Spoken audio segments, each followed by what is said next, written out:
Alright, back to our business. Apa nangis ke? Apa janganlah nangis. Biasa je lagu tu. Okay. Malam ni, saya... Kak Win kata, singgah sini untuk nyanyi sesama je. Allah, terima kasihlah Kak Win. Malu je lah. Okay, malam ni saya nak ceritakan tentang persoalan daripada seorang. Okay, bukan seorang. Saya punya staff bagi tahu, kata ni request daripada ramai orang. So tak tahu, mungkin dibuat undian kot. Jadi apa yang saya suka, apa yang saya dapat adalah cerita tentang nafkah mak tiri. Saya kata, nafkah mak tiri, ada ramai orang ke yang ada mak tiri ni? Saya tanya, dah ramai orang request tajuk tu. Saya kata, okey lah, mungkin ni satu ilmu yang rare sikit kan. Tak adalah, macam jarang dengar kan. Sebab ada orang tanya tentang nafkah mak tiri. Jadi saya rasa macam sebenarnya jawapan dia adalah, nafkah ni, okay, kita kena tengok dulu. Nafkah ni asalnya, okay, asalnya siapa kena bagi? Laki ke perempuan? Siapa yang kena bagi nafkah? Lelaki ke perempuan? Tulis komen. Siapa kena bagi? Nafkah. Bila kita sebut nafkah, tak kisahlah kepada siapa. Kepada anak ke? Kepada isteri ke? Okay, kepada siapa-siapa. Okay, bila sebut nafkah, siapa yang kena bagi? Lelaki ke perempuan? Saya percaya. Kalau ada orang yang tulis kata nafkah tu perempuan kena bagi, maka dia mungkin dia mungkin tertidur semasa kursus kahwin. Okey. So, Puan Azli Musa kata lelaki, Rafidah kata lelaki. Sebab lelaki yang ditugaskan ataupun dipertanggungjawabkan untuk memberi nafkah. Okay? Tak kisahlah nafkah isteri ke, nafkah anak ke. So, persoalan untuk siapa-siapalah, okay? Siapa-siapa yang ada isu, yang bermain-main di fikiran cerita tentang nafkah ni. Basically, cerita tentang nafkah ni kita kena tahu dulu. Siapa yang kena bagi nafkah? Of course, dia ada beza antara lelaki dan juga perempuan. Jadi, mostly kita cerita tentang nafkah tu, pemberinya adalah lelaki. Alright? Okay. Bila cerita tentang lelaki yang memberi nafkah, kita tengok pula apa situasi, okay? Siapa kepada siapa? Nafkah yang lelaki bagi ni kepada siapa? Alright. Lelaki ni dipertanggungjawabkan untuk memberi nafkah di bawah orang yang yang dia dipertanggungjawabkan. Okay? So, seorang lelaki, dia ada tanggungjawab pada siapa? Okay, contoh saya sebagai seorang lelaki, saya ada tanggungjawab sebagai seorang suami. Betul? Kita ada suami. So, suami tanggungjawab dia memberikan nafkah kepada isteri. Atau mungkin isteri-isteri. Atau isteri-isteri-isteri. Atau isteri-isteri-isteri-isteri. Okay. So, kalau seorang lelaki, dia ada isteri, maka dia adalah bertanggungjawab untuk memberi nafkah kepada isteri. Kalau dia ada anak, dia ada tanggungjawab memberi nafkah kepada anak-anak. Kan? Anak. Tak kira lah seorang ke, dua orang ke. Okey, bila cerita tentang nafkah anak, pastinya nafkah anak ni mesti anak yang dinasabkan sahaja. Okey, maksudnya anak yang mana? Yang mempunyai bin ataupun binti lah. Tak apa bagi yang pening-pening. Yang mana di bin ataupun bintikan kepada lelaki tersebut, maka yang tu adalah nasab dia. Okay, jadi suami ni ataupun bapa ni, dia kena bagi nafkah kepada anak tersebut. Dan bukan tanggungjawab seorang ibu ataupun orang lain. Dia tanggungjawab bapa. Okay, baik. Apa lagi? Isteri, anak. Okay. Dia boleh jadi juga tanggungjawab seorang lelaki ni, dia kena bagi nafkah kepada usul dia. Yang tadi kita panggil nafkah kepada furu'. Maksudnya isteri, anak-anak, okey, yang ni bawah. Dia kena juga dipertanggungjawab untuk bagi nafkah kepada yang atas. Siapa yang atas dia? Iaitu ibu dengan ayah. So, ibu dengan ayah pun boleh jadi juga berhak untuk menerima nafkah daripada seorang anak. Kita panggil nafkah usul. Yang ni rare sikit, jarang lah orang dengar lah kan. So, nafkah usul ni, iaitu kita bagi nafkah kepada ayah, kita bagi kepada mak. Cuma syaratnya adalah kita memang berkemampuan dan ibu dengan ayah kita ni seorang yang tidak berkemampuan. Yang dah tua, okey, dan perlukan kita untuk bertanggungjawab kehadap mereka. Okey, so nafkah tu dekat situ. Jadi kita ni adalah pemberi nafkah kepada mereka kalau mereka perlukan daripada kita. Okey, tapi kalau dia orang kata tak apalah, hang tanggung. Tapi cuma dia kena ada ranking lah. Dia kena letakkan prioriti tu. Dia kena letakkan yang penting dulu isteri. Okey, nafkah ni ranking dia isteri dulu. Kemudian anak. Kemudian baru usul ni. Okey, alright. So yang tu kedudukan cerita tentang nafkah. Okey, siapa yang kita kena bagi? Kita kena tahu dulu laki ni dia bertanggungjawab ke atas siapa. Alright. So dalam situasi begini anda semua dah faham. Okey, siapa yang dia kena bagi keutamaan kan? Baik. Bila cerita tentang nafkah seorang mak tiri. Okey. Mak tiri ni adalah seorang wanita yang berkahwin dengan ayah, tetapi dia bukan ibu kita. Dia bukan yang melahirkan kita lah kan. Mak tiri kan. Alright. Kita tahu yang dia berkahwin secara sah dengan bapa. Jadi bila kematian bapa tersebut, okey, siapa yang nak tanggung nafkah? Adakah kita sebagai anak? Kan kita kan nak bagikan nafkah kepada usul tadi sebut kan. So kena bagi kat kita pula nak kena bagi kat mak ke? Sedangkan dia tidak melahirkan kita. Macam mana? Alright. Jadi jawapannya adalah dia back to basic dulu. Okay. Siapa yang menjadi wali? Siapa yang asalnya yang memberi nafkah kepada mak tiri sebelum dia berkahwin dengan ayah kita? Siapa? Boleh jawab? Senang kan? Iaitu ayahnya lah. Kalau katalah mak tiri ni dia berkahwin dengan ayah kita meninggal, okey. Masa jangan kita meninggal lah. Aku patah balik. Sebab live ni macam tu kan. Okey. Mak tiri kahwin dengan ayah, okey. Siapa yang jadi wali dia? Ya. Okey. Siapa yang jadi wali dia? Okay, of course, mungkin bapa dia, mungkin datuk dia, mungkin abang-abang dia kan, mungkin pakcik dia. Alright, so dekat situ kita tahu yang bapa ni dia berkahwin dengan mak tiri. Siapa yang jadi wali dia? Siapa yang menafkahi dia sebelum dia berkahwin? Jadi bila dia dah berkahwin tersebut, jadi dia menjadi tanggungjawab kepada bapa untuk bagi nafkah kepada mak tiri. Bila kematian bapa tersebut, dia akan kembali kepada asal. Siapa yang patut memberi nafkah? Orang perempuan ni, okey, orang perempuan, anda kena tahu satu perkara. Anda mempunyai wali. Okey, anda mempunyai wali. Siapa wali anda? Okey, wali. Slow buka slow.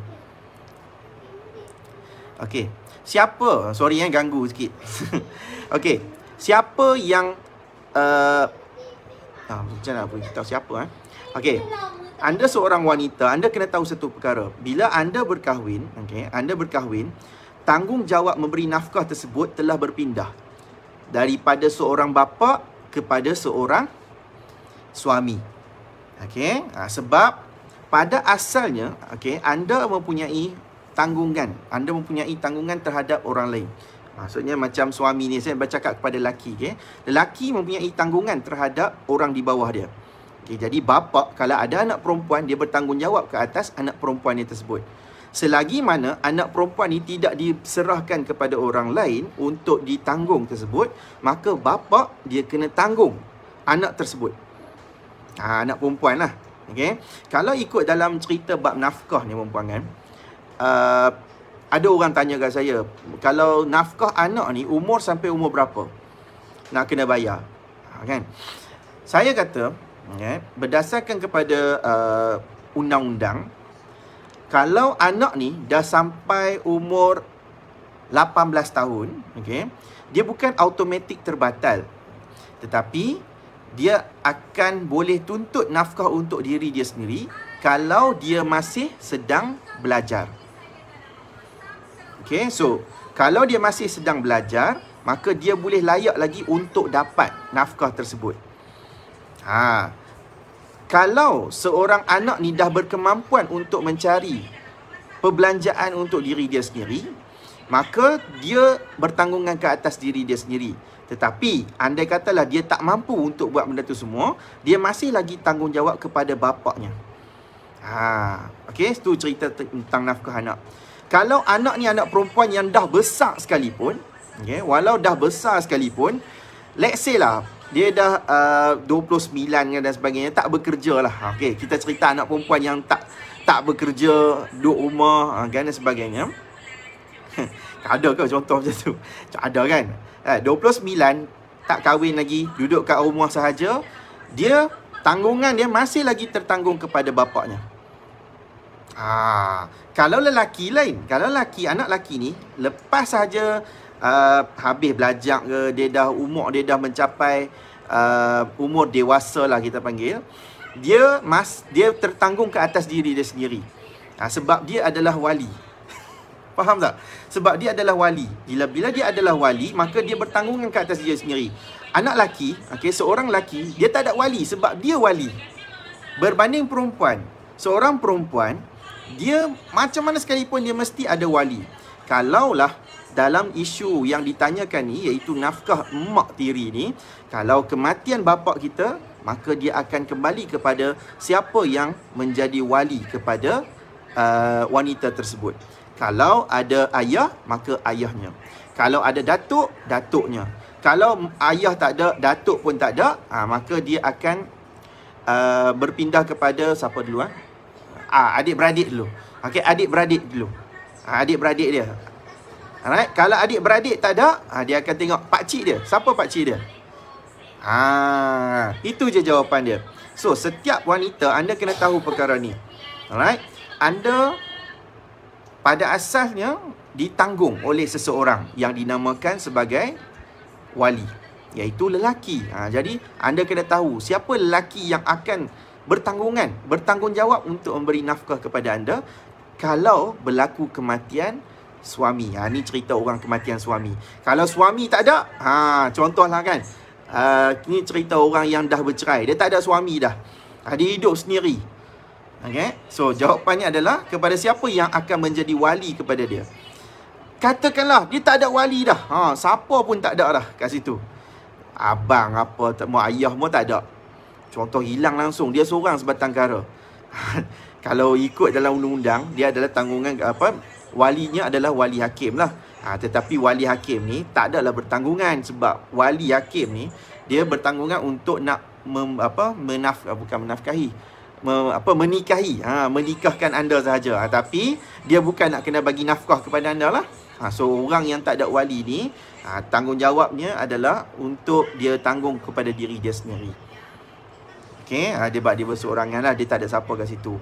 Tetapi kalau anda masih ada lagi wali nasab, kalau ada lagi wali nasab, maka wali nasab ni sebenarnya bertanggungjawab untuk menafkahi kalau anda tidak berkemampuan tanggung diri anda sendiri. Itu jawapan dia. Faham? Okey, kalau anak lelaki berbeza. Anak lelaki ni, kalau dia masih belajar di sekolah, contohnya, dia memang tanggungjawab bapa. Lepas dia habis sekolah, kemudian dia sambung universiti. Sampai degree saja, okey? Sampai degree saja, bapa masih lagi bertanggungan. Tapi lepas habis degree, kemudian dia kata tak sambung lagi. Dalam keadaan dia dah mampu dah untuk bekerja, maka masa ketika itu, bapa tak perlu tanggung dah. Okey, bapa tak perlu tanggung dah kalau anak lelaki ni dah berkemampuan untuk mencari perbelanjaan ataupun nafkah bagi diri dia sendiri. That's all. Anak perempuan tak macam tu. Anak perempuan selagi mana tak berkahwin, bapa bertanggungjawab, datuk tanggungjawab, pakcik tanggungjawab, abang-abang bertanggungjawab. Clear? Simple kan jawapan dia. Aku corner bukan main panjang. Tu je jawapan dia. Okay, alright. Saya letak peluang untuk anda bertanyakan soalan.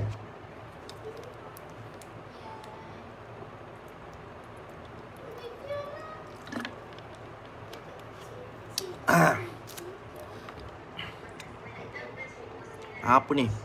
Razlin Law Buster. Tapi tajuk mak tiri ni nak kena jadi tanggungan kepada anak tiri ke tak? Berbeza Okey, berbeza Puan Razlin. Tadi saya ada sentuh juga kan cerita tentang nafkah usul, iaitu anak kena bagi nafkah kepada atas. Okey, kepada ibu dengan ayah. Cuma syarat dia adalah nafkah usul ni dia mesti anak yang kandung. Okey, anak kandung. baru kita boleh bagi boleh buat tuntutan. Sebab ada setengah, dia ni rare lah, jarang lah berlaku, iaitu seorang bapa ataupun ibu membuat tuntutan nafkah kepada anak dia. Biasanya ibu, biasanya nafkah anak ni, seorang anak dituntut kepada bapaknya lah untuk membayar nafkah. Tetapi jarang berlaku, iaitu seorang bapa tuntut nafkah kepada anak dia. Ni kita panggil nafkah usul. Kalau nafkah usul ni, dia hanya untuk orang yang ada kaitan pertalian darah, maksudnya melahirkan lah. Sama ada bapa ataupun ibu yang melahirkan. Kalau ibu tiri, dia tak boleh tuntut nafkah usul kat situ, sebab dia bukan berasal daripada mak tirinya.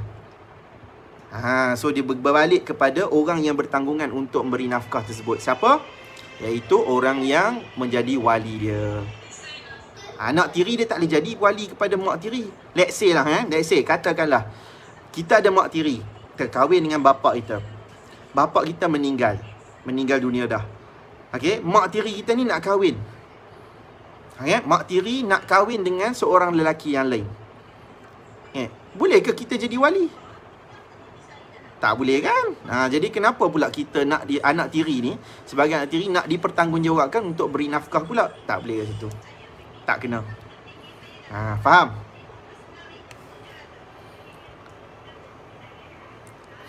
Kalau mak tiri tu ada anaknya sendiri, tapi dia kematian suami dan dia juga ada anak-anak tiri.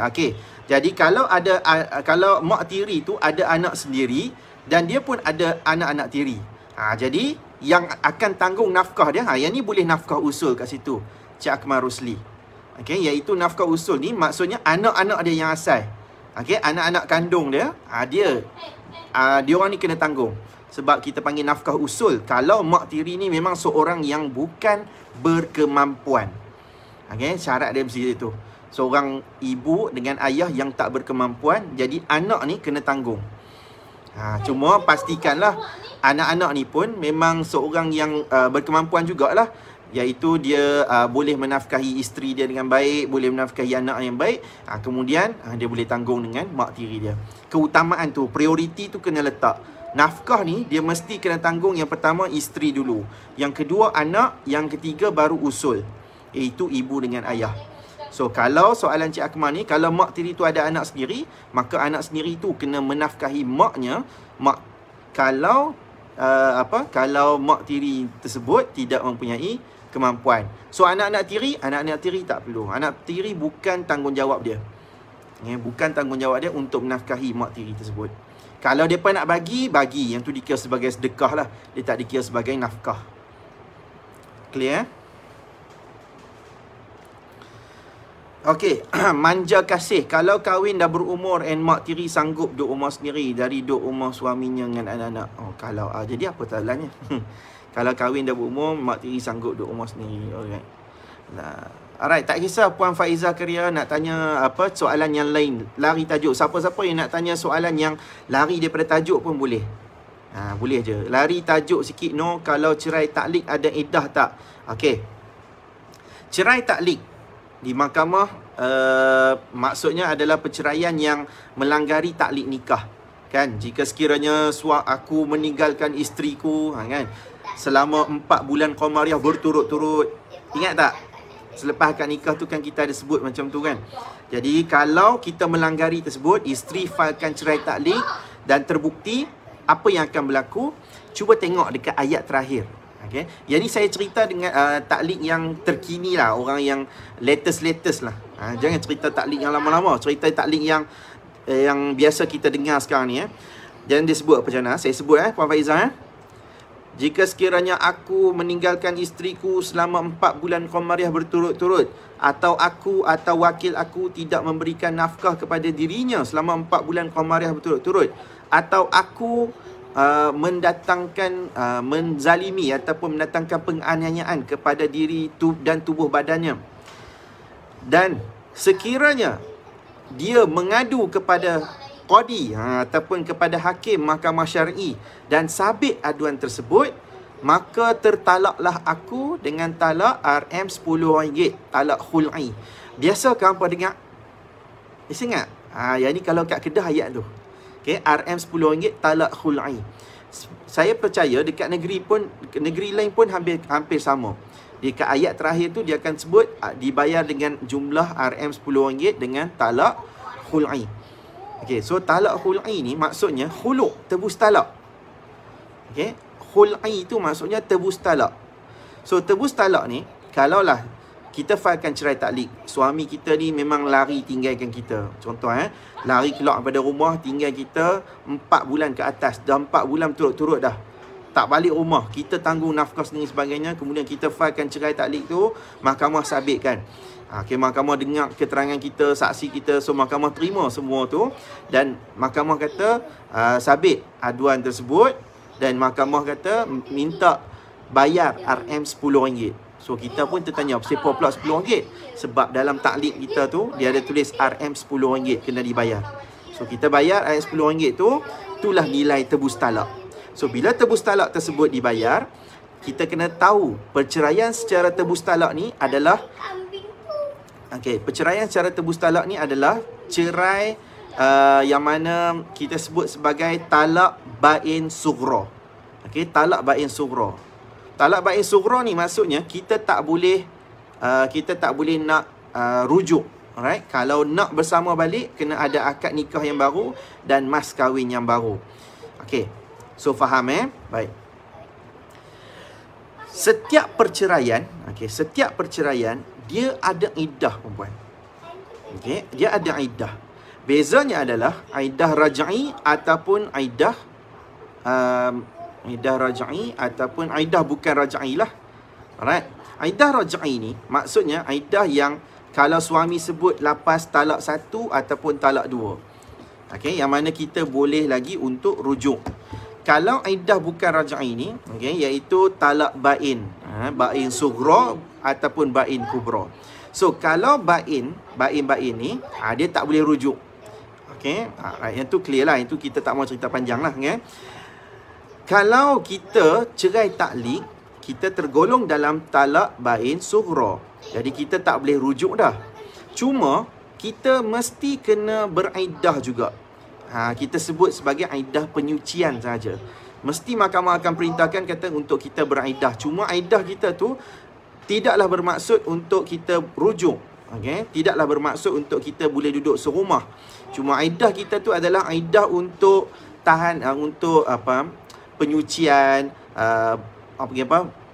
menunggu sehinggalah apa kita panggil sehinggalah betul-betul bukan betul-betul memang dah betul lah disabitkan tu, sehinggalah kita tidak ada lagi tomahan kat situ lah, senang cerita. So setiap orang yang bercerai dia mesti ada iddah dia. Bezanya iddah tu boleh rujuk ataupun tak boleh rujuk sahaja. So kalau cerai taklik, cerainya adalah talak bain sughra, tapi kita ada iddah, dan iddah kita tu tidaklah kita boleh untuk rujuk. Iddah untuk penyucian saja. So iddah penyucian ni sama, dia 3 kali suci ataupun mungkin 3 bulan. Faham? Alright. Imah SMZ. Kalau dalam situasi anak perempuan yang tak sah taraf pula, macam mana tuan? Adakah di bawah tanggungan bapa saudara sebelah ibu?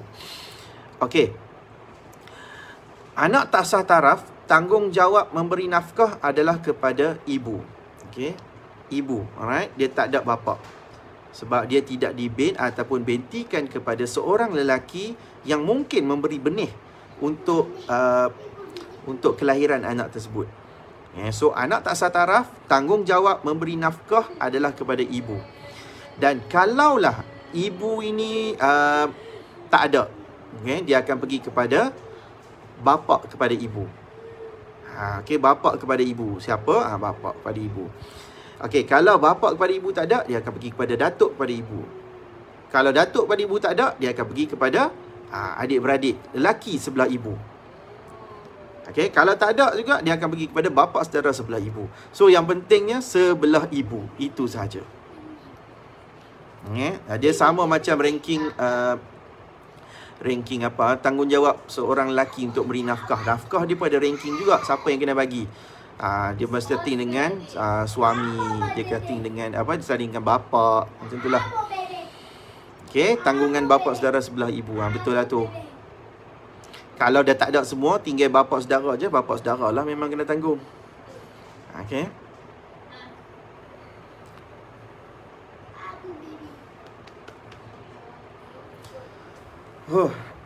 Okey. Assalamualaikum Tuan Nur Yasmin. Panjangnya. Saya ada satu masalah.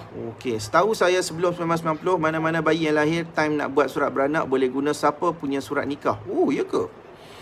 Kira macam tak ketat lah. So, dalam kes saya dibentikan dengan pak saudara saya. Oh, okey. Atas paksaan nenek. Sebab saya ni anak tak setaraf. Oh, okey, faham. Jadi, saya ni perlu ke tukar binti saya tu kepada Abdullah. Okey. Lepas tu saya bakal berkahwin. Dah semestinya berwalikan hakim. Tapi dalam akad tu nanti sah ke tak jika saya tak tukar binti saya tu? Mohon bagi pandangan Tuan. Okey, baik. Memang betul saya mengesahkan. Ada orang yang mana situasi dulu ni, anak angkat pun diletakkan bin kepada bapa angkat. Saya tak tahu lah macam mana dulu boleh berlaku macam tu. Dan ada juga yang mana anak tak setaraf ni pun dibin ataupun bentikan kepada seorang lelaki yang patutnya tak boleh disifatkan sebagai bapa mengikut hukum syarak. Saya sahkan. Memang berlaku juga dalam kes-kes saya. Okey, jadi persoalannya, perlukah kita tukar kepada binti Abdullah ataupun binti apa-apalah nama sifat Allah? Jawapan dia, tak perlu. Okay, tak perlu buat macam tu. Cuma bagi mengelakkan fitnah, kita kena pengakuan. Kita kena buat pengakuan yang kita adalah anak angkat ke, anak tak setaraf ke. Kita kena mengaku benda tu. Dan kalau kita nak berkahwin, kita tak boleh selindung. Alright, kita kena buat permohonan wali hakim saja. Kalau kata kenapa buat permohonan wali hakim sedangkan nama kita ni dibentikan kepada lelaki sebut. So lelaki yang disifatkan sebagai bapa ni pun kena transparent, kena berterus terang, tak boleh selindung-selindung, bagi tahu kata sebenarnya ini anak tak sah taraf. Jadi anak tak sah taraf, saya sebenarnya anak tak sah taraf sebenarnya, tapi ada kesilapan semasa memasukkan maklumat dalam sijil lahir dan sebagainya. So kalau berlaku macam tu, mahkamah akan benarkan sebab pengakuan kita dan juga pengakuan kita punya bapa dan sebagainya. Okey, sebab kita tak perlu nak tukar nama. Cuma bagi mengelakkan fitnah kepada orang lain jugalah. Let's say lah, ni bukan cerita pasal kahwin. Yang ni cerita tentang cerita tentang apa? Cerita tentang pusaka. Katakanlah kita ni apa? Katakanlah bapa kita ni meninggal dunia. Okey, bapa meninggal dunia. Bila bapa meninggal dunia, bapa ada anak-anak yang lain juga termasuk dengan kita yang mungkin anak tak sah taraf. Okay. So, katakanlah bapa meninggal, kita ni semua, anak-anak ni berhak untuk terima nafkah kecuali anak tak sah taraf. Yang ni selalu berlaku juga isu. Yang mana anak tak sah taraf pun nak tuntut juga pusaka kat situ. So, kalau kita memang tahu kita memang anak tak sah taraf, maka kita kena sejujurnya, kena buat pengakuan yang kita tak layak untuk terima pusaka tersebut. Walaupun mungkin kita memang datang daripada benihnya, tapi disebabkan dalam hukum syarak tidak membenarkan anak yang tidak sah taraf untuk menerima pusaka. Cuma adik-beradik yang lain ni bolehlah terima pusaka kalau memang mereka ni adalah anak sah taraf. So kita kena be transparent kat situ. Kita kena bagi tahu kepada setiap orang yang mana kita ni tak layak untuk terima pusaka. Tak payahlah pergi hebohkan orang lain. At least bagi tahu kat adik-beradik dan sebagainya. Dan kalau ada isu berlaku perebutan pusaka tu pun, kita kena jujur dalam perkara-perkara begini. So tak perlu kita pergi minta untuk tukar kepada bin Abdullah dan sebagainya. Kalau kita nak tukar. Tapi saya percaya JPN pun mungkin susah lah nak tukar macam tu saja. Sebab dia akan patah balik kena kat mereka juga nanti ni. Faham lah aku no. Saya cerita panjang lah benda tu. Mau habak kat mak tiri saya, bapak saya patut tanggungjawab pada nafkah anak-anak bin ayah saya. Okay. Ruby Bohari. Assalamualaikum Tuan, Waalaikumsalam. Saya newbie tapi saya dah banyak tengok video Tuan. Banyak info saya dapat. Terima kasih. Saya dari Seribu Sarawak. Terima kasih Puan Ruby. Teruskan untuk supportnya. InsyaAllah saya takkan putus untuk buat perkongsian video TikTok pendek, artikel, live dan sebagainya. InsyaAllah selagi mana saya kandung nyawa saya ni, ya, selagi nyawa dengan akal ni, InsyaAllah selagi itulah saya akan bantu untuk beri kefahaman kepada anda semua. Semua masa sekarang ni agak terhad sebab saya banyak, alhamdulillah, kes mahkamah tuan ni banyak dah boleh berjalan. Cuma ada beberapa lagi mahkamah yang belum lagi macam run as normal macam dululah. Alright. So saya mengalami masa yang terhad. Sama ada saya nak menjawab soalan ke dekat PM semua tu memang saya tak sempat dah sekarang ni. Cuma apa yang saya boleh katakan, insya-Allah saya cuba bagi masa saya yang terbaik untuk saya buat live. Seminggu sekali sekarang ni. Susah dah kalau nak ambil Rabu. Sebab Rabu sekarang ni mostly saya dah kena pergi kes-kes dekat Johor. Macam Rabu baru ni saya dekat Perlis. Oh, Perlis jauh daripada Sungai Petani. Perlis boleh buat jamak tu. Kemudian semalam hari Khamis saya dekat Manjung. Saya penat. Hari ni dapat saya rehat sikit pagi tadi dan petang semua tu. So bolehlah malam-malam macam ni buat. Bismillah. Apa tanggungjawab pihak zakat? Oh, selalunya orang bagi salam Puan Siti Hajar. Puan Siti Hajar baca bismillah. Okey, bismillahirrahmanirrahim. Apa tanggungjawab pihak zakat? Pihak zakat adalah memberikan bantuan zakat kepada asnaf. Kan? Asnaf. Zakat hanya kepada asnaf. Kita semua sebagai orang Islam, kita wajib membayar zakat, kan? Sekurang-kurangnya mungkin kita akan kena zakat zakat fitrah. Zakat fitrah kita ada. Kalau perniagaan ada zakat perniagaan dan sebagainya. Simpan emas ada zakat emas dan sebagainya, kan? So, zakat dikutip tujuannya untuk diedarkan kepada asnaf.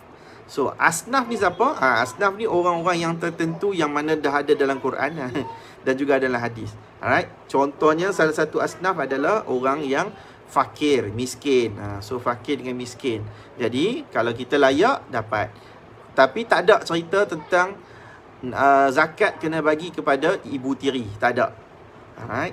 Wanita tunggal ke apa tak ada. Cuma syarat dia mesti fakir dengan miskin. Ada lagi lah macam mu'allaf. Apa lagi? Apa lagi zakat? Amil. Amil ni orang yang tolong kutip zakat. Apa yang ni saya nak cerita ni susah sikit, saya bukan pegawai zakat.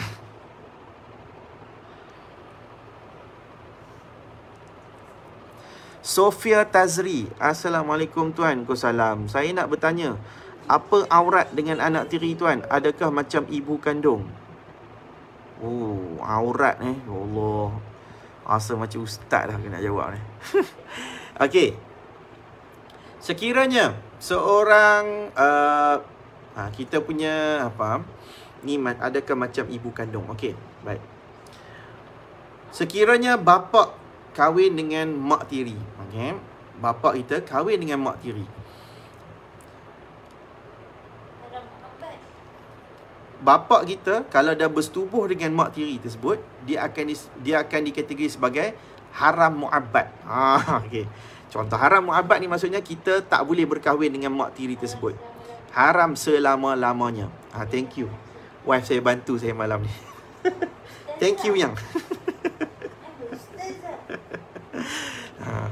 Sebab wife saya ni dia belajar syariah, so lebih piau sikit. Kalau macam saya syariah undang-undang, dia ada liberal sikit kat situ. Astaghfirullah, tak ada gurau-gurau Okey. Kalau dari sudut aurat, bila bapa kita kahwin dengan mak tiri, jadi anak, sebagai anak, aurat kita tu seumpama ibu kandung. Okey, seumpama ibu kandung. Sebab kita dah haram kahwin, jadi aurat kita daripada macam ibu kandung lah. Daripada kalau laki, macam mana aurat laki-laki? Daripada pusat sampai ke lutut kan? Di pusat sampai ke lutut. Kalau perempuan daripada daripada dada. Apa tanya bab ni payahlah. Orang tanyalah bab undang-undang. Macam dekat rumah. Dia ada adab dia lah. Cuma janganlah hampa dah pergi bogel pula. Dah tahu kata aurat tu apa, macam ibu kandung tu. Sama jugalah kalau kata mak kita kahwin dengan bapa tiri contohnya kan. So kalau mak kita kahwin dengan bapa tiri, kemudian mak kita ni memang bersetubuh dengan bapa tiri tersebut, maka kita ni pun dah dikira haram muabad dengan bapa tiri tu. Jadi macam hubungan bapa kandung jugalah. Cuma janganlah duk pi dah tahu kata duduk kat rumah pakai seksi-seksi tak apa sebab ni bapa tiri dah haram dengan kita. Dia bukan macam tu. Alright? Ada adab dia. Cuma aurat, adab. Okey? Salah dewan yang ni. Tanya bab ni pula. Minyak ayak sana.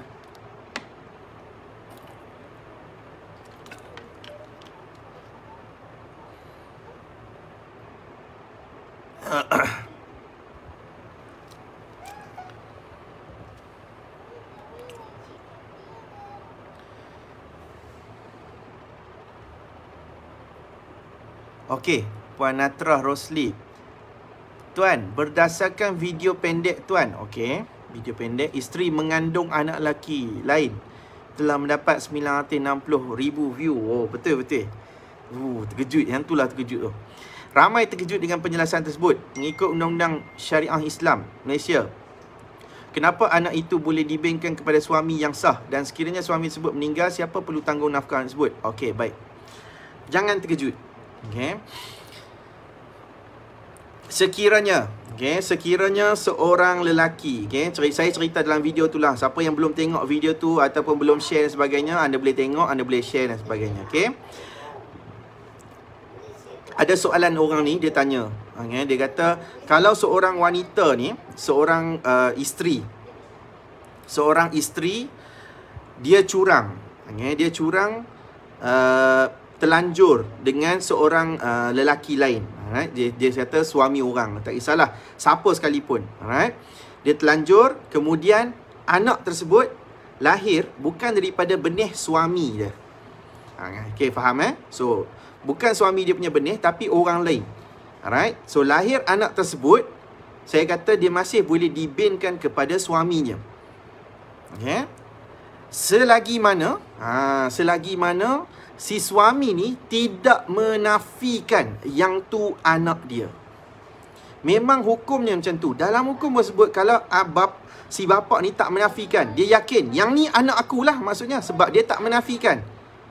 Kalau dia tak menafikan, maka dia mengakui yang tu adalah anak dia, maka yang tu masih boleh dibin ataupun bentikan kepada suami tersebut.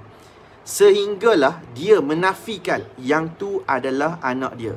Cara untuk menafikan anak tersebut adalah kita kena buat nama dia tuduhan qazaf, tuduhan zina lah. Mungkin sebab kita tak nampak, kita tak tahu dan sebagainya, so kita tuduh suami kita, tuduh isteri ni berzina dengan lelaki lain. Tapi kita mungkin tidak ada saksi, sebab zina dalam hudud dia mesti 4 orang saksi lelaki, kan? Let's say lah, so si isteri ni tak mengaku, contoh dia. Dia kata, saya tak mengaku, saya tak berzina pun dengan lelaki lain, memang ini anak awak. Tapi si lelaki ni, si suami ni kata, tipu, aku tak pernah ada pun. Aku dah lama tinggal dengan hang, macam mana pula boleh ada anak dan sebagainya. So, si suami ni menafikan kan kat situ, tapi dia tak ada. Dia tuduh kata isteri dia berzina dengan lelaki lain, tapi dia mungkin tidak ada saksi, tak ada tangkapan sebagainya. So kat situ tu dia ada tuduhan qazaf. Dalam Islam, kalau tuduhan qazaf ni tidak dibuktikan, suami ni mesti kena buat permohonan li'an. Okay, dia kena sumpah laknat, ceraikan isteri dia tu secara li'an. Apa benda tu? Li'an ni maksudnya sumpah laknat. Okay, permohonan li'an, permohonan cerai secara li'an ni maksudnya permohonan cerai dengan sumpah laknat. So, apa sumpah laknat tersebut? Dia akan sebut, bagi tahu kata isteri dia telah bersetubuh betul, saya menceraikan dengan cara li'an. Saya tak tahulah dia punya ayat yang diaturkan mahkamah, sebab jarang ada benda ni. Biasanya orang tahu kata isteri dia curang, kemudian dia cerai macam tu sahaja. Bila cerai macam tu saja, dia tak jadi li'an perempuan. Li'an mesti dekat dalam mahkamah dengan lafaz yang tersendiri, dengan proses undang-undang dia. Okay, so katakanlah memang diceraikan secara li'an tersebut, barulah anak itu tidak boleh dinasabkan kepada si suami tersebut. So memang yang tu dalam undang-undang dengan hukum syarak sebut macam tu. So saya selarikanlah benda tu. Selagi mana tidak dinafikan nasab tersebut, selagi itulah anak tersebut dia boleh dibin ataupun bentikan kepada si suami ni. Walaupun dia tidak, walaupun dia mungkin bukan benih dia. Tengok keluar kan. Ni jadi apa? Jadi pelik kat situ. Orang kata, betul ke ni? Memang betul macam tu lah. Kalau kita nak menafikan, mesti kena buat sumpah li'an. So, sumpah li'an, cerai haram selamanya tersebut, baru anak tu tak boleh dibinkan. So, katakanlah benda ni berlaku. Alright? So, kata anak ni dinafikan. Okay? Memang bukan nasab dia. Jadi, anak ni, dia akan jadi anak tak sah taraf. Okay? Bila anak tak sah taraf, dia tidak boleh dibin ataupun bentikan kepada si suami tersebut. Dan selepas berlaku perceraian, si suami ni, si bapa ni, okay, si suami ni, dia tidak perlu menafkahi anak tak sah taraf. Sebab kita tahu, anak tak sah taraf, tanggungjawabnya adalah kepada ibu tersebut. Sebab dia dah menafikan dengan sumpah li'an tersebut. Okay, jadi dia dah tak boleh dah nak kata yang tu sebagai anak dia. Okay, baik. So, dekat sini ni, apa lagi ya? Siapa perlu tanggung nafkah? Okey. Alright. Saya ada satu orang pernah tanya kat saya, kenapa kita tak buat DNA? Kenapa tak buat DNA kan? Kan DNA kan mungkin ketepatan itu agak tinggi. Dia tak ada sampai 100%, tapi ketepatan itu mungkin tinggi.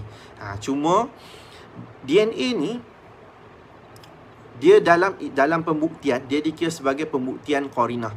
Kalau siapa yang pernah tahu, siapa yang pernah ingat, saya pernah masuk dalam, saya dipanggil untuk menerangkan dalam Selamat Pagi Malaysia dekat RTM, cerita tentang penentuan nasab dengan menggunakan DNA.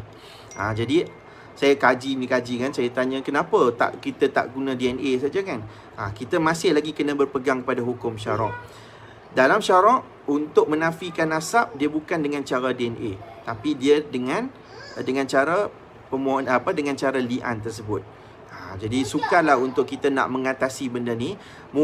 Kalau ada benda yang berubah, benda yang ada pandangan yang terbaru berubah, yang tu saya akan updatekan. Kalau saya nak bagi pandangan sendiri, sorry, saya bukan mufti, saya bukannya orang yang pakar dalam bidang agama nak cerita tentang pembuktian semua tu. Okey, tapi kalau ada benda kes yang telah berlaku ni mungkin berubah, disebabkan pembuktian DNA ni mungkin diterima sebelum nak sumpah li'an ni, maka mungkin kat situ tu saya akan bagi tahu balik apa isu yang berlaku, pengujahan tu bagaimana. Okey, tetapi kalau nak menafikan nasab, memang cara dia bukan dengan cara DNA tu, tapi mesti dengan cara li'an tersebut. Sumpah laknat ni. Okey? Tapi bagus juga sebenarnya kalau kata kita check dulu. Nak sumpah laknat sangat kan? Dia kata tak mau, yang ni bukan nasab aku. Kita test dulu DNA. Boleh juga. Tapi kita tak ada lagi kes yang macam tu. Jadi sukar untuk saya nak katakan benda ni sepatutnya digunakan ataupun tidak. Terima kasih puan. Okay. Teruskan menyokong. Tulips Lily. Proses rujuk perlu ke saya lantik peguam? Saya dah rujuk 3 tahun lepas, belum dilaporkan di Pejabat Agama dan suami ada lantik peguam. Maaf lari dari tajuk. Okey.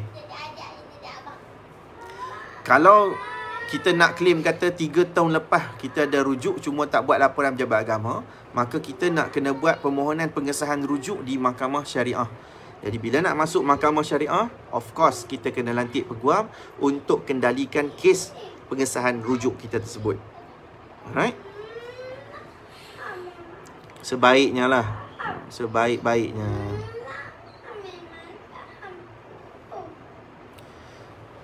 Okay. Yaya Anam. Assalamualaikum. Waalaikumsalam. Tuan, boleh ke suami berniat mewakafkan rumah yang dibina untuk isterinya setelah kematiannya nanti? Berniat. Okey. Sedangkan dia tidak menyediakan tempat tinggal lain untuk isterinya itu. Apakah boleh ke tuan? Sedangkan suami sepatutnya tak wajib mewakafkan. Okey. Wakaf ni adalah satu benda yang dituntut juga dalam Islam. Okey, boleh mewakafkan. Cuma dia tak boleh sekadar berniat macam tu sahaja. Dia tak boleh sekadar sebut macam tu sahaja. Bila kita nak buat proses wakaf ni kan, kita mesti melalui majlis agama Islam. Setiap negeri ada majlis agama Islam. Okey. Kita boleh mewakafkan untuk tujuan kegunaan orang ramai, kegunaan orang-orang Islam. Okey, cuma kita tak boleh lepas macam tu saja. Kalau kita nak wakafkan, mesti melalui majlis agama Islam. Alright. So, kalau kata sekadar berniat macam tu saja and then berlaku kematian, saya tak boleh anggap benda tu wakaf yang boleh diterima. So, si isteri berhak untuk tuntut harta tersebut, berhak untuk dapat harta tersebut. Tapi kalaulah dalam tempoh hidup suami ni memang dia telah mewakafkan secara sah. Okey, mewakafkan secara sah harta yang diwakafkan tersebut. Jika berlaku kematian, dia nak, si isteri ni nak tuntut harta tersebut sebagai pusaka ke, sebagai harta sepencarian ke, dia mungkin sukar dekat situ. Sebab suami dah mewakafkan, jadi dia dah serahkan kepada majlis agama Islam untuk kendalikan harta tersebut. Okey. Cuma benda ni masih boleh dicabar. Saya sebut boleh dicabar. Saya tak boleh nak kata benda ni tak sah dan sebagainya. Kita boleh cabar untuk di mahkamah untuk cabar kesahihan wakaf, ataupun mungkin boleh cabar untuk tentang hak anda yang sepatutnya terima. Sebab selepas berlaku kematian, harta ni boleh jadi pusaka, dan sebelum nak sampai pusaka pun dia mungkin boleh jadi harta sepencarian. So, bila harta sepencarian ni, isteri tetap berhak sebab dia ada sumbangan dia. Sama ada sumbangan tu mungkin wang ringgit, ataupun mungkin sumbangan itu bukan berbentuk wang ringgit. Jadi, kalau sumbangan bukan berbentuk wang ringgit sekalipun, dia tetap layak untuk dapat harta yang diwakafkan tu sebagai harta sepencarian. So, dia boleh cabar kat situ. Dan selebihnya, mahkamah yang tentukan. Sama ada isteri ni layak untuk claim itu atas pencarian ke, pusaka ke, ataupun harta tu dikekalkan secara sebagai harta wakaf. Okey, dia ada kes macam ni perempuan, yang mana suami ni dia kata dia wakafkan harta dia tanpa pengetahuan waris-waris. Waris-waris ni tak tahu. Kata si suami ni mewakafkan harta semasa hidup dia. Okey, so selepas berlaku kematian, so dia orang nak tuntutlah benda ni sebagai harta pusaka dan sebagainya. Tengok-tengok kata, bila pula wakaf ni? Jadi dia orang cabar di Mahkamah Tinggi Syariah untuk menentusahkan tentang harta tersebut. Sama ada dikira pusaka ataupun dikira sebagai wakaf. Sedangkan anak-anak isteri ni semua tidak ada ditinggalkan sebarang pusaka untuk kehidupan mereka di dunia ni. Okey? Dia sama juga kalau macam hibah pun, bagi hibah kat orang lain. Sedangkan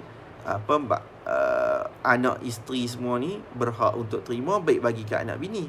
Tapi ada orang terbagi hibah dekat orang lain.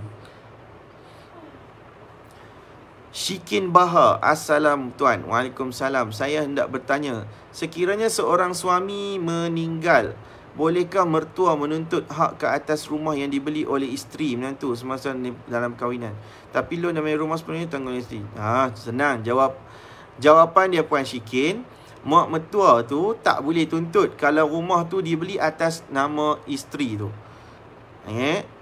Kita beli, suami kita ni tak buat keluar duit apa pun. Kalau berlaku kematian, yang tu bukan harta sepencarian. Alright. Jadi dia tak boleh tuntut yang rumah yang kita beli ni sebagai pusaka. Kalau mak mertua nak tuntut pun, dia boleh tuntut sebagai pusaka je lah. Pusaka adalah harta yang ditinggalkan atas nama si mati. Siapa yang mati, tengok harta apa yang ada atas nama dia. Kalau harta tu atas nama dia, yang tu pusaka. Okey.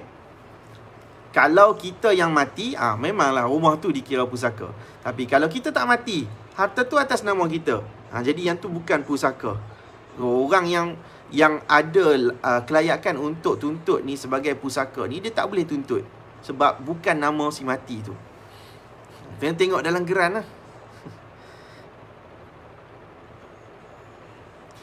Manja kasih. Si A tak pernah bersama dalam perkahwinan. Si A tak pernah.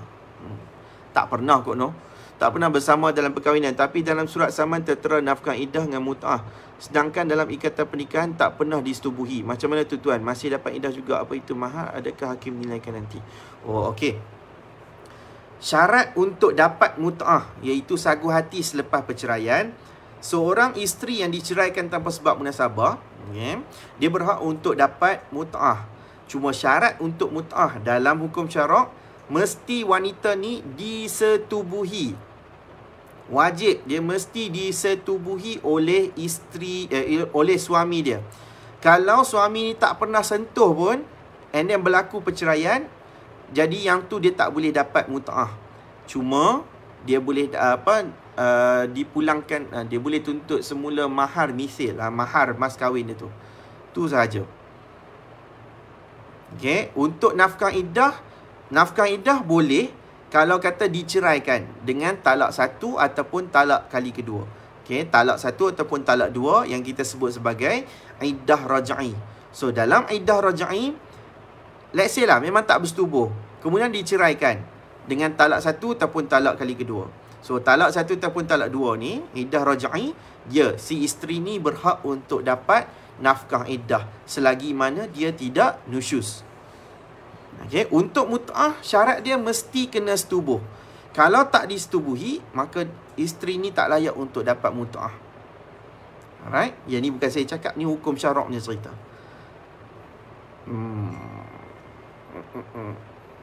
Oh, Johor RM RM1 tak link tu.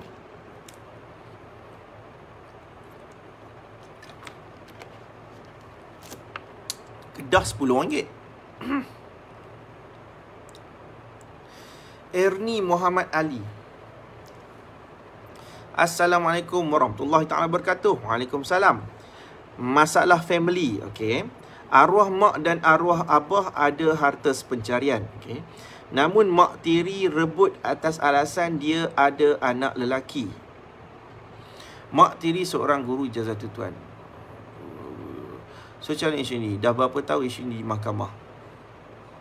Okey, tak apa. Kalau masuk mahkamah tu maksudnya dia dah filekan kes. Jadi maksudnya dia ada nak buktikan, mak tiri ni mungkin nak buktikan tentang sumbangan dia lah ke atas harta tu.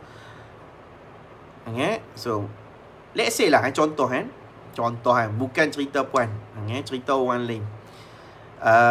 Bapa, seorang suami bernikah dengan seorang isteri, so kahwin ni, dan tempoh perkahwinan ada beli harta. So ada beli harta tersebut. Kemudian berlaku perceraian. And then bila berlaku perceraian, si suami ni berkahwin dengan wanita yang lain. Bila kahwin dengan wanita yang lain ni pun datang duduk kat rumah tersebut. And then wanita ni mungkin dia ada buat keluar duit juga. Dia ada buat keluar duit untuk baiki ke, untuk renovate ke. So dia ada buat keluar duit. Dia ada sumbangan langsung kat situ. Maka dia ada hak untuk tuntut juga sebagai harta sepencarian. Okay, so bukan mak kita saja. So bukan isteri yang pertama saja. Isteri yang kedua pun, isteri yang pernikahan kali kedua pun, kalau dia duduk kat situ, dia buat keluar duit untuk harta tersebut, maka dia pun layak untuk tuntut yang tu sebagai harta sepencarian juga. Clear?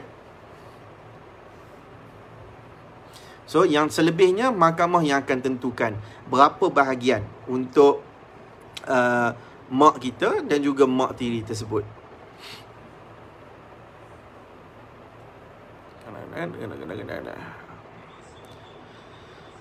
Okay. Amira Sariyati. Assalamualaikum. Waalaikumsalam. Nak tanya bekas suami kita yang si isteri nusyuz, adakah hak mut'ah tak boleh dituntut? Okay. Jawapannya, kalau suami yang bagi tahu isteri nusyus, kita kena tanya dulu, suami ada dapat ke perintah daripada mahkamah? Nusyus mesti dengan ada perintah. Perintah ni perintah bertulis, okay? Perintah bertulis, mahkamah sebut bahawa isteri disabitkan nusyus, baru boleh dikira sebagai nusyus. Kalau suami ni sebut saja macam tu je, hang tak layak untuk tuntut apa-apa sebab hang nusyus. Kalau suami sebut macam tu saja, tak jadi perempuan. Okay, tak ada apa-apa nilai. Sebab nusyus mesti datang daripada mulut hakim, keputusan mahkamah, selepas suami dah buktikan dan sebagainya. Alright. Katakanlah memang si isteri ni telah ada disabitkan nusyus. Okay, memang diperintahkan bahawa isteri ni nusyus. And then cerai, kan, diceraikan oleh suami dia dalam keadaan dia disabitkan nusyus. Jadi dia layak tak untuk dapat mut'ah? Dia masih layak untuk tuntut mut'ah. Sebab nusyus tidak akan menggugurkan isteri untuk dapat mut'ah. Dia hanya tak layakkan isteri ni untuk dapat nafkah. Nafkah kalau dalam perkahwinan, nafkah dia dalam perkahwinan. Kalau dah bercerai, dia tak layak dapat nafkah iddah. Itu sahaja. Yang lain nak tuntut, boleh, tak ada masalah. Nak tuntut mut'ah, boleh tuntut mut'ah. Nak tuntut atas pencarian, boleh tuntut atas pencarian. Tak ada kaitan. Alright? Dia hanya ada kaitan dengan nafkah sahaja kat situ.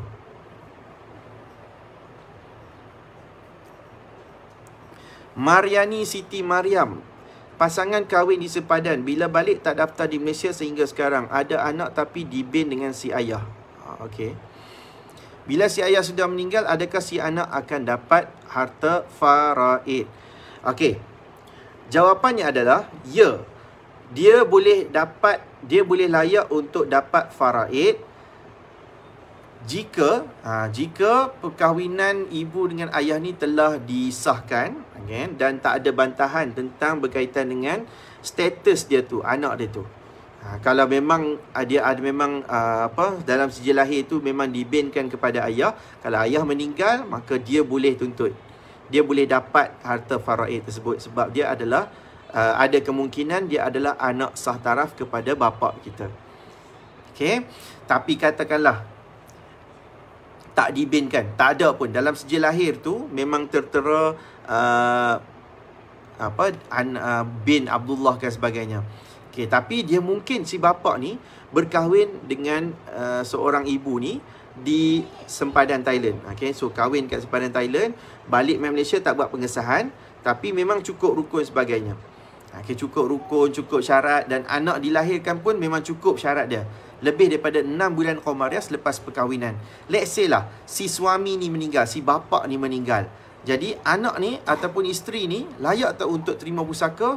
Ya. Secara hukum syaraknya dia orang layak juga untuk terima pusaka, cuma dia orang kena buat pengesahan dulu. Kena buat pengesahan nikah dan kena buat pengesahan nasab anak tersebut dulu. Okay, dia orang tak boleh dinafikan hak mereka.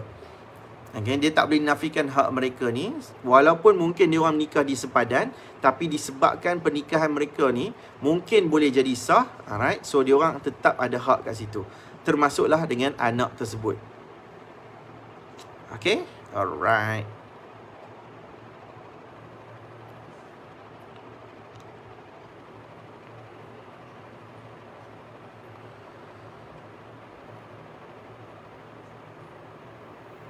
Panjangnya Puan Razlin Lawbuster. Satu lagi, apa hukum bila mak tiri ni asyik duk sebut kata hutang-hutang kami anak-anak arwah ayah, sedangkan semasa hayat arwah ayah tak pernah sebut apa yang diberinya kepada kami adalah hutang. Peningnya arwah ayah saya telah mengalahkan segala tiada hutang. Hutang-hutang kami anak-anak arwah ayah. Tak fahamlah Puan Razlin. Siti Nadia. Terkejut saya dapat 705 star. Ya, 705 star malam ni. Thank you. Wah, thank you so much kepada siapa yang bagi saya star. I love you all lah. Siti Nadia, macam mana sekiranya si suami hanya menghantar nafkah untuk anak sahaja, tak balik dalam masa yang lama 5 bulan lebih tanpa bertanya khabar, apa patut dibuat? Okey. Yang ni pun selalu ada isu juga kan, iaitu si bapa ni, dia tak mai tengok anak. tak ambil peduli pun, tapi bab nafkah bagi. So apa nak buat? Jawapan dia, di sisi undang-undang kita tak boleh nak buat apa-apa. Tak ada pun, kalau kita nak buat contoh kan, kita nak buat tuntutan dekat mahkamah ni, nama dia tuntutan hak jagaan anak. So kalau buat tuntutan hak jagaan anak pun, okay, dalam perintah hak jagaan, dia hanya akan sebut siapa dapat hak jagaan dan siapa dapat hak bermalam. Let's say lah kan, bapak ni tak kisah pun, dia tak apa, ambil lah hak jagaan.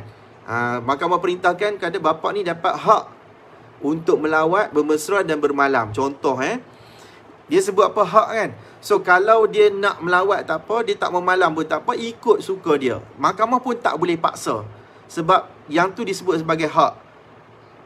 Macam contoh esok orang Melaka ni contoh orang Melaka ni, esok hak dia untuk mengundi. Betul kan? Esok hak dia untuk mengundi. Kalau dia memang berdaftar untuk mengundi di Melaka, contoh kalau dia tak mau pergi, kalau dia tak mau turun pergi, tak mau pergi mengundi, contoh sebab dia takut kena COVID, contoh dia, boleh paksa tak? Tarik, jom, tarik juga. Sampai buat kelak notis lah. Boleh ke? Tak boleh. Sebab yang tu lah disebut sebagai hak. Hak kita untuk kita tunaikan, sama ada kita nak buat ataupun tidak. So macam tu juga bab jagaan anak ni. Kalau bab anak ni, memang betul saya sendiri ada satu klien ni, dia kata si suami ni, si bapak ni tak pernah miss pun bagi nafkah anak. Bagi je, memang bagi. Tapi tak pernah pun tanya khabar anak ke, tak pernah pun kata nak ambil beraya ke. So sampai anak ni macam tak kenal bapak dia, tapi tahu terima duit je. Dia tanya, macam mana saya nak paksa suami saya ni untuk datang melawat sebagainya? Tak boleh, sebab yang itulah nama dia hak. Kalau bapak ni dia nak jumpa, dia boleh jumpa. Kita tak boleh nak paksa. Nak bermalam, kalau nak ambil bermalam kita bagi. Kalau dia kata saya tak mau malam, ambil lah, saya bagi duit ni, awak uruskan je. Dia mungkin kat situ tu dia menunaikan tanggungjawab nafkah saja, tapi dia mungkin tak menunaikan tanggungjawab dia sebagai seorang bapa yang betul saja. Tanggungjawab bapa ni bukan sekadar bagi nafkah saja, tapi tanggungjawab dia tu lebih besar. Kalau bab ada anak perempuan, kita kena tahu, kita kena ambil berat tentang anak perempuan ni dari sudut pergaulan dia, dari sudut aurat dia dengan siapa dan sebagainya. Kita kena bagi lebih perhatian kat situ. Dia bukan sekadar bagi nafkah sahaja. Alright? Dari sudut hukum syarak, dia mungkin boleh datangkan dosa kalau dia tidak ambil peduli langsung tentang anak tersebut. Walaupun dia telah memberi nafkah, dia mungkin selesai bab nafkah sahaja, tapi bab lain dia belum lagi selesai kat situ. Dari sudut hukum, kalau tanya dari sudut undang-undang apa boleh buat, jawapan dia tak boleh nak buat apa-apa. Tak boleh buat apa-apa sebab yang tu hak dia.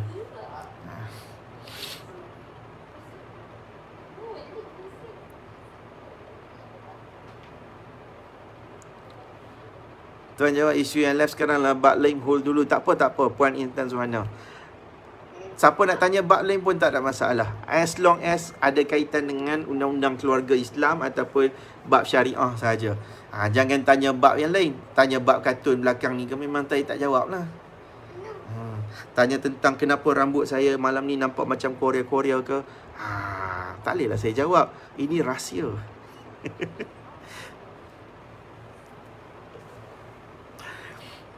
Okey, Puan Hafizah Mustafa. Kalau telah jatuh talak disebabkan taklik suami, okey, apabila rujuk semula, adakah taklik lama yang menyebabkan jatuh talak tersebut masih terpakai? Contoh, suami cakap jatuh talak kalau dia menipu, kemudian dia menipu. Lepas jatuh talak, sekali suami menipu, adakah jatuh lagi talak? Okey, jawapannya adalah dia bergantung kepada niat suami tersebut. Okey, dia bergantung kepada niat suami tersebut. So, katakanlah kan, kita memang dah disabitkan talak atas sebab pelanggaran taklik tu. Kemudian rujuk. Kemudian kita berlaku lagi sekali, melanggar taklik lagi. Jadi adakah kita guna lagi taklik pertama tu? Dia bergantung kepada suami, sebab suami tu niat dia macam mana. Dia kata, niat saya ni hanya untuk yang sebelum ni sahaja, tak ada yang baru. Jadi kekal yang tu. Sebab talak ni dia mesti berdasarkan kepada lafaz suami pada ketika itu. Pada ketika itu dia bukan cerita yang cerita yang mana, pada cerita yang dulu ke sebagainya. So dia bergantung kepada niat suami tu juga. So kalau niat suami ni kata, saya memang niat saya ni selama-lamanya, kalau dia buat macam tu sekali lagi pun jatuh talak macam tu juga, maka boleh jatuh talak kalau kata berlaku pelanggaran taklik tersebut. So jawapannya adalah bergantung kepada niat suami tu. Clear? So kalau dia niat, dia kata memang terpakai juga, sama, bolehlah jatuh. Kalau dia kata tak, yang tu untuk yang sebelum ni sahaja, maka mungkin tak jatuh. Sebab dah serai, dah settle lah itu, langgak taklik tersebut. And then dia tak boleh macam renew balik taklik tu. Dia bukan macam lesen kereta boleh renew.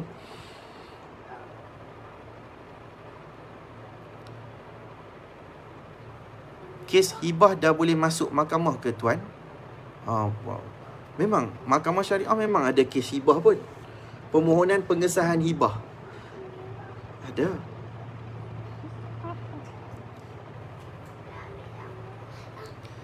Sofia Tazri, apakah aurat mak tiri muda dengan anak tiri? Mak tiri muda Kenapa nak spesifikkan mak tiri muda? Jangan kata mak tiri muda, mak tiri tua pun sama jugalah. As long as mak tiri, aurat dia tetap sama macam mak kandung dengan anak tiri. Sebab dia dah bernikah, dia berkahwin dan bersetubuh dengan bapa. Jadi anak tiri dengan mak tiri, hubungan dia adalah haram selamanya, haram muabbad. Jadi dia aurat dia sama macam kita dengan mak kandung. Okey, walaupun dia mungkin muda. Mungkin muda. Alright, tak kisah. Cuma jaga adab. Dia mak tiri muda, anak tiri pula nak dekat sebaya, anak lelaki kan. Tak adalah kita boleh mak tiri muda mentang-mentang dia muda. Okay. Dia pula nak, sebab dia kata aku aurat aku dengan anak tiri ni tak ada masalah macam mak kandung kan. Okay. Jadi mak tiri ni pun pakai seksi belaka dekat rumah. Tak boleh macam tu. Satgi naik pula tiba-tiba je satgi kan. Zoom macam tu satgi dia. Okay, tak boleh macam tu. Alright, so adab dalam kita punya dalam kita menjaga aurat dekat dalam rumah. Kan? So kita pakai macam mana? Even suami isteri pun duduk kat rumah pun, kalau tak ada siapa kali pun, memanglah orang kata suami isteri ni halai kan daripada atas ke bawah semua ni. Tapi takkanlah hampa nak tunjuk belaka semua tu selalu. Kita kena jaga adab kita juga kan. Kita pakai baju elok. Cuma kita kita bolehlah tengok rambut dan sebagainya tu. Cuma tanganlah duk pergi tunjuk belaka.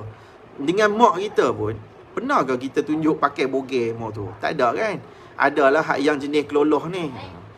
Jenis panggil tak apa yang elok ni, duduk kat rumah pakai boxer sahaja. Tak pakai baju apa semua, tak pakai, pakai boxer sahaja. Sebab tu jadi timbul isu sumbang mahram tu kadang-kadang. Okey, kena jaga juga adab kat situ. Walaupun aurat dengan mak ni dah macam aurat bagi orang Islam lah, daripada hujung daripada dada sampai ke lutut. Kalau aurat lelaki daripada pusat sampai ke lutut. Okey.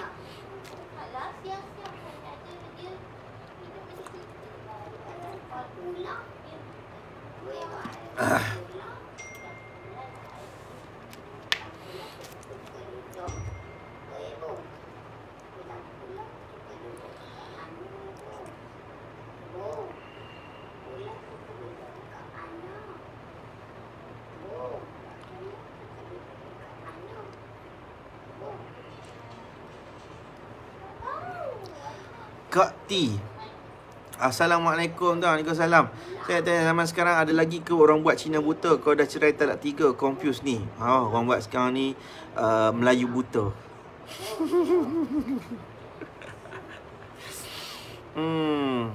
Ada lah kot. Wallahualam. Saja nak kongsi lah kalau kita, istilah kita baca Cina buta kan. Kalau dalam bahasa Arabnya, kita sebut al-muhallil. Muhallil, halal. Orang yang cuba menjadi penghalal, al-muhallil. Okey. Gunalah terma Arab sikit. Kan? So, hukumnya tetap sama. Alright? Dah ada fatwa sebut kata Cina buta ni adalah haram. Tetapi dia tidaklah membawa maksud perkahwinan yang dilakukan tu tak sah. Perkahwinan tetap boleh jadi sah kalau cukup dengan rukunnya. Cuma perbuatan tu tak baik kat situ. Okay, kalau dah cerai talak 3 ni, confuse. Ada Cina buta, Melayu buta, ramai buta. Jangan buta perut.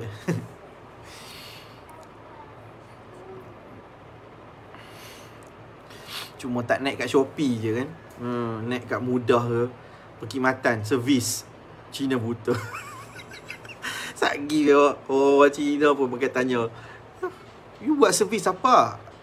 Boleh baikkan I punya mata boleh balik lah, daripada buta ke apa ke. Oh, you pakai mata boleh jadi buta. Wow, untuk orang Cina saja. Assalamualaikum tuan. Salam. Saya nak tanya, anak buah anak yatim. Okey, alright. Sekarang penjaga akak saya, okey. Tapi kebajikan dia orang tak terurus. Alright. Sekolah tak ada, semua tak ada. Okey, dulu masa saya jaga sekolah ada semua. Sekarang tak ada. Atas alasan kakak saya budak ni nakal. Macam mana tu? Maaf lari tajuk. Oh, tak lari tajuk. Okey, tak lari tajuk. Tak kisahlah, tak kena dengan tajuk ni pun saya okey je. Kebajikan seorang anak, okey, seorang kanak-kanak yang masih lagi perlu bersekolah, salah satu kebajikan yang wajib dijaga oleh penjaganya adalah memberikan persekolahan, menyediakan persekolahan. Okey. Kalau tak diberi tersebut, pihak yang lain boleh membuat tuntutan jagaan anak tersebut. Yang mana yang boleh sediakan persekolahan, orang tu lebih layak untuk menjaga kebajikan anak. Walaupun mungkin kakak ni ranking dia, okey, dari sudut dari sudut kelayakan untuk menjaga tu, dia mungkin layak. Sebab dia dalam ranking untuk penjagaan tu dia mungkin tinggi. Tapi dalam undang-undang, faktor yang paling penting adalah siapa yang berjaya ataupun layak menjaga kebajikan. Kalau kakak tak boleh nak bersediakan sekolah, maka orang lain, mungkin kita sendiri pun boleh buat tuntutan jagaan anak yatim tersebut. Kalau kita memang ada kelayakannya, kita tuntut untuk memberikan kebajikan, untuk menyediakan persekolahan. Saya tak boleh dah buat tuntutan, contohnya, sebab saya tak ada kaitan. Siapa yang ada kaitan dengan anak tersebut? Orang lain, okay? Adik-beradik yang lain ke, mak menakan ke, siapa-siapa boleh buat tuntutan untuk menjaga kebajikan persekolahan anak-anak tersebut. Okay, 705 star. Buat apa? Hafizi Rahman. Assalamualaikum tuan. Salam.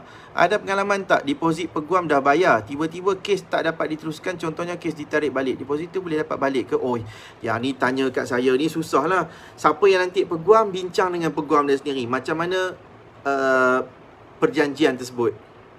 Okay, saya tak boleh nak komen bab ni.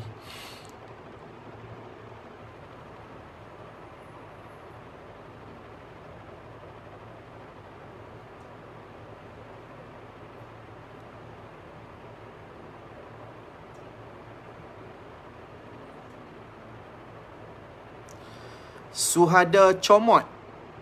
Assalamualaikum. Salam. Nak tanya, suami nak nikah lain tapi dia ada AKPK. Jadi macam mana ya? Maksudnya dia tak layak lah dari sudut kewangan. Orang yang nak berpoligami, dia mesti salah satu syarat dia, okay, adalah berkemampuan lah. Kan? Dia mesti berkemampuan dari sudut kewangan tu dulu. So kalau katalah AKPK ni, maksudnya orang yang terlibat dengan banyak hutang sampai dia mungkin diisytihar sebagai muflis tu, jadi bimbang dia tak berkemampuan dari sudut kewangan. So kalau dia nak menikah lain, dia kena buat permohonan poligami di Mahkamah Tinggi Syariah. Jadi hakim nak tahu apa dia punya status kewangan dia, macam mana dia nak menafkahi isteri-isteri, okay, cadangan isteri sediada dengan bakal isteri, anak-anak macam mana dan sebagainya. So let's say lah kita dapat satu saman daripada mahkamah, kata untuk datang memberikan keterangan tentang suami nak berkahwin, nak poligami. Kalau kita rasa macam kita bimbang, kata dia ni nak poligami dengan kena AKPK ni. Jadi kita datang ke mahkamah pun kita boleh buat pembelaan, kita boleh bela diri. Kita boleh bagi tahu pada mahkamah yang suami ni tak layak Tuan Hakim sebab dia ada AKPK, dia muflis. Jadi bimbang, dia tak boleh nak menanggung nafkah isteri sedia ada, saya dan juga anak-anak yang lain. So kita boleh bagi tahu. Okey, yang selebihnya tu mahkamah yang akan tentukan layak ke tidak juga. Sebab dia pun nak kena buktikan kata walaupun saya mungkin kena terlibat dengan AKPK, tapi saya ada pendapatan macam ni. So dia kena buktikan kat situ.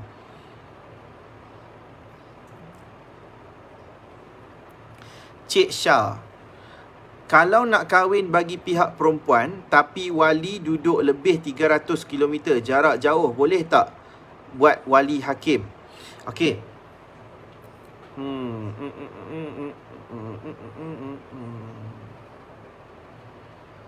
Sekejap saya nak kena fikir sekejap. Sebab ini dia melibatkan pejabat agama kan. Dalam hukum syarak pun dibenarkan untuk seorang wanita berkahwin secara wali hakim sekiranya duduk jauh. Okey. Jawapan saya adalah ya, boleh buat permohonan. Boleh buat permohonan. Cuma pastinya mahkamah pun akan cuba untuk panggil si bapa ni. Si bapa ni ataupun mungkin cuba hubungi dan sebagainya, sama ada dia boleh datang ataupun tidak. Ataupun sekarang ni kan boleh buat pernikahan tu, dia orang mungkin jarang jugalah hakim benarkan sebab ada bapa lagi. Tapi pejabat agama sendiri pun kalau kita nak menikah pun dengan wali duduk jauh, dia buat video call, dia minta keizinan untuk mewakil wali. Maksudnya macam contoh right. Saya ada satu kes, dulu yang mana pasangan ni dia bernikah dekat Siam. Pasangan ni menikah dekat Siam. Dalam sijil nikah tu dia tertulis bukannya nikah tu dengan cara wali ayah. Biasanya orang menikah kat Siam ni dia tulis wali sultan ataupun wali hakim kan. Tetapi bila saya tanya kenapa, macam mana ayah pergi sekali ke kat Siam tu, dia kata tak, ayah ada dekat somewhere negeri ni lah. Saya tak mau sebut kat mana, somewhere lah dekat negeri dalam Malaysia ni. So dia orang ni menikah kat Siam, tapi wali tu tulis wali ayah. Wali kandung. Wali ayah lah, ayah kandung tu. Jadi pejabat agama dekat Siam tu pun dia buat video call kata untuk menerima wakil wali. Saya percaya dekat sini pun macam tu juga. Apa ingat tak macam macam ada setengah dulu kan yang masa PKP kita tahun lepas tu, banyak kan orang yang buat pernikahan tu secara online. Pernikahan secara online yang mana ada yang wali ni mungkin duduk kat tempat ni, kemudian anak perempuan duduk kat sini. Jadi diorang ni menikah ni, dia mendapat kebenaran dengan wakil wali kat situ. So kalau mewakil wali ni, biasanya pejabat agama pun akan terima, dan tak perlu sampai kita nak buat permohonan wali hakim. Sebab wali hakim ni, betul lah salah satu syaratnya adalah wali duduk terlampau jauh dan sebagainya. Itulah kot jawapannya. Boleh lah nak buat permohonan, tapi biasanya mahkamah pun kata kalau bapak ni ada lagi, so bapak lah cuma boleh hubung dengan pejabat agama pun, pejabat agama akan buat wakil wali je lah kat situ. Asalkan wali tahu dan wali membenarkan. Tu je. Christina Jacobus. Okey. Tuan, saya merasa suami sangat mengabaikan saya sebagai second wife. Okey. Kami PJJ. Dia hanya bagi nafkah 200 untuk susu anak. Masa ada moratorium saja dia ada bagi 500 dan kata duit belanja saya dan anak-anak. Selama 11 tahun saya bersabar dengan hak saya. Tiba-tiba dia kahwin lagi. Tembak 3.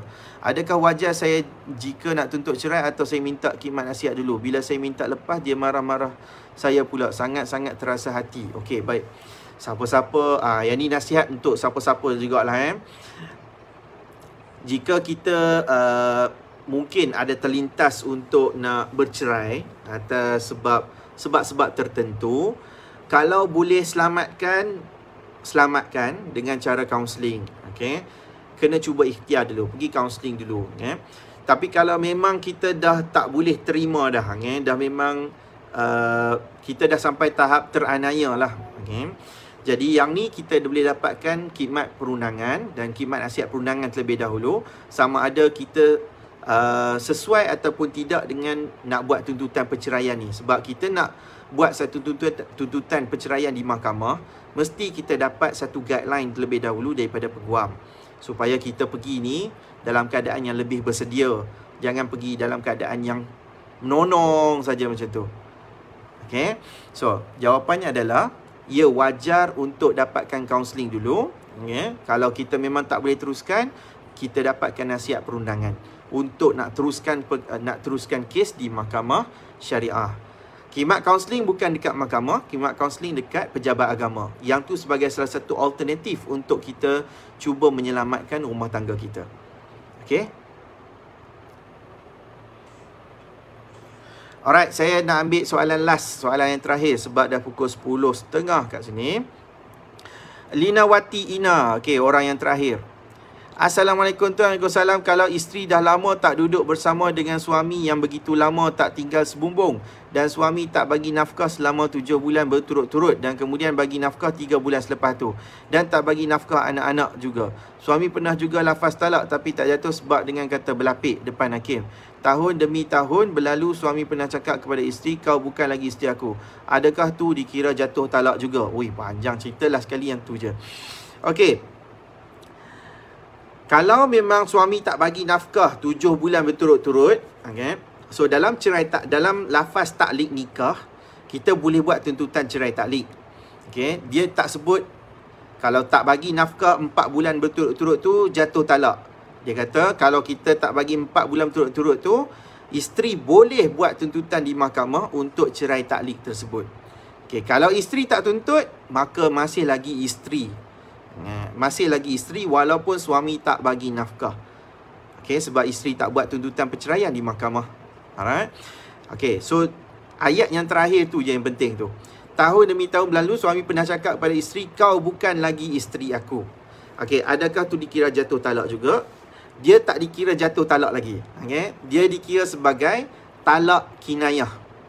Seorang lelaki, okay, seorang suami yang dia cakap, hang bukan lagi isteri aku, walaupun tak ada perkataan cerai, walaupun tak ada perkataan talak contohnya, tak ada perkataan divorce ke, so dekat situ kita dapat rasakan yang kita ni dah ditalakkan, tapi dia tak ada perkataan talak kat situ, tak ada perkataan cerai. Itulah dinamakan sebagai cerai kinayah. Okay, cerai yang perlukan kepada kiasan. Tak mengaku isteri boleh jadi juga. Ada orang yang masa saya pernah buat video TikTok tu, viral juga itu pun. Cerita tentang suami mengaku bujang. Mengaku bujang pun kalau dia ada isteri, dia boleh dianggap sebagai lafaz cerai kinayah. Cuma bila lafaz cerai kinayah ni, dia perlukan kepada niat suami. Apa niat suami tersebut? Kalau suami dia cakap, dia kata, tak, saya tak ada niat kata nak ceraikan dia. So kalau dia kata dia tak ada niat untuk ceraikan dia, mahkamah akan mengarahkan untuk suami tersebut bersumpah. Okay? So kalau berlaku macam ni, apa yang perlu isteri ni buat? Isteri kena buat permohonan pengesahan lafaz cerai. Kena buat permohonan pengesahan lafaz cerai di mahkamah, dan suami akan dipanggil untuk memberikan pengakuan ataupun tidak. So suami ni dia kena mengaku. Kalau dia kata dia memang lafaz cerai, dia ada niat cerai, maka tercerailah masa tu. Tapi kalau dia kata dia tak ada niat untuk cerai, dia kata habis rupa, memang saya tak ada niat cerai, saya cakap macam tu sebab saya tak mau, saya dalam keadaan marah ke, saya memang tak ada niat cerai, saya memang nak bagi dia tenang dan sebagainya, contohlah kan, whatever lah alasan pun, disebabkan tak ada perkataan cerai tersebut, maka dia bergantung kepada niat dan sumpah dia. So mahkamah akan suruh untuk suami bersumpah, dan kalau dia bersumpah tersebut, maka mahkamah akan tolak. Mahkamah akan tolak sabitan cerai tersebut. So masih kekal lagi suami isteri. Macamlah situasi yang pernah disahkan kan. Dia kata tapi tak jatuh sebab dengan kata berlapik. So maksudnya berlapik tu mesti ada ayat kinayah, bukan. Dia bukan perkataan cerai kat situ. Okay. Alright, itu saja daripada saya malam ni 10.40. Okay, so thank you so much kepada anda semua yang dah bertanyakan soalan. Dan ikuti saya punya live sampai ke pukul 10.40 ni. Okay, kalau ada kekurangan ataupun kesilapan, saya mohon maaf. Okay, saya cuba menyampaikan ikut apa yang saya pelajari sahaja. Kalau ada kurang tu memang biasa, memang datang daripada diri saya sendiri. Dan baik itu mungkin datang daripada Allah SWT sahaja. Okay, saya sebagai perantaraan saja di sini. Okay, so kalau anda suka, anda follow saya dan share lah segala-gala apa yang saya telah share dekat saya punya page tu. Anda tekanlah share dekat wall anda juga. Penuhkan dengan ilmu-ilmu supaya anda boleh refresh balik. Nanti kalau kita tak buat macam tu nanti ni, kita macam seolah-olah tak memberi manfaat kepada orang lain. Sedangkan hadis Nabi kata sebaik-baik manusia adalah manusia yang memberi manfaat kepada orang lain. So, bagilah manfaat kepada orang lain juga. Cara dia tak susah pun. Anda tekan share saja dengan niat anda untuk kita berkongsi dengan orang lain. Okay? Alright, itu saja daripada saya. Thank you so much kepada anda semua yang dah follow saya. Wow, menarik sangat-sangat. Tinggal sikit lagi nak sampai 90,000. Saya target mungkin sebelum sampai hujung bulan ni mungkin. Alright, saya akan capai 100,000 follower. Thank you so much. Incredible, awesome sangat-sangat. Alright, thank you kepada anda semua yang dah follow saya dekat page, yang dekat TikTok, yang dekat Telegram dan sebagainya. InsyaAllah kita akan berjumpa lagi. Okay, alright, itu saja. Wabillahi taufiq wal hidayah. Wassalamualaikum warahmatullahi wabarakatuh. Jumpa lagi, bye bye.